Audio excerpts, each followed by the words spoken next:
திமுக ஆட்சியில் அருந்ததியர் முன்னேற்றத்திற்கு சிறப்பான திட்டங்களை முதல்வர் தீட்டி வருவதாக முன்னாள் அமைச்சர் செந்தில் பாலாஜி தெரிவித்துள்ளார். கரூர் கோடாங்கிப்பட்டியில் தமிழ் புலிகள் சார்பில் வெல்லும் தமிழ்நாடு மாநாடு நிறுவன தலைவர் நாகை திருவள்ளுவன் தலைமையில் நடைபெற்றது. இதில் மதசார்பற்ற முற்போக்கு கூட்டணி கட்சியினர் கலந்து கொண்டனர். சிறப்பு விருந்தினராக முன்னாள் அமைச்சர் செந்தில் பாலாஜி, அமைச்சர் மதிவேந்தன் கலந்து கொண்டு உரையாற்றினர்.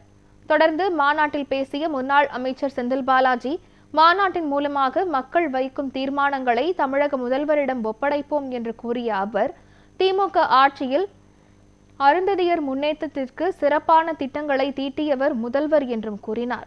தொடர்ந்து பேசிய தமிழ் புலிகள் நிறுவன தலைவர் நாகை திருவள்ளுவன், தமிழகத்தின் காவல் தெய்வங்களாக பெரியார், அண்ணா, கலைஞர் இருப்பதால் பாஜக இங்கு காலூன்ற முடியவில்லை என்றும், மேற்கு மண்டலத்தில் அதிமுகவிற்கு பாஜகவிற்கும் இடமில்லை என்றும் விமர்சித்தார்.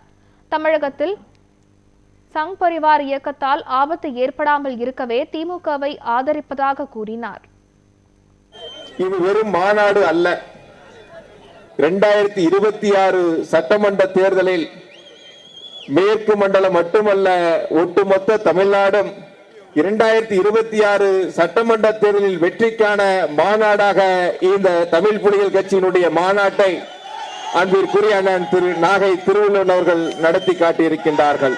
நீங்கள் சொல்லுகின்ற கருத்துக்களை, நீங்கள் வைக்கின்ற இந்த தீர்மானங்களை 2 நாட்களில் தமிழ்நாட்டினுடைய ஒப்பற்ற முதலமைச்சர் மாண்புமிகு தளபதியுடைய கரங்களில் கொண்டு சேர்த்து மாநாட்டினுடைய தீர்மானங்களை நானும் மாண்புமிகு அமைச்சர் மதிவேந்தன் அவர்களும் ஒப்படைப்போம் என்ற உறுதியை இந்த மாநாட்டின் வாயிலாக உங்களிடத்தில் நான் அன்போடு தெரிவித்துக் கொள்கின்றேன்.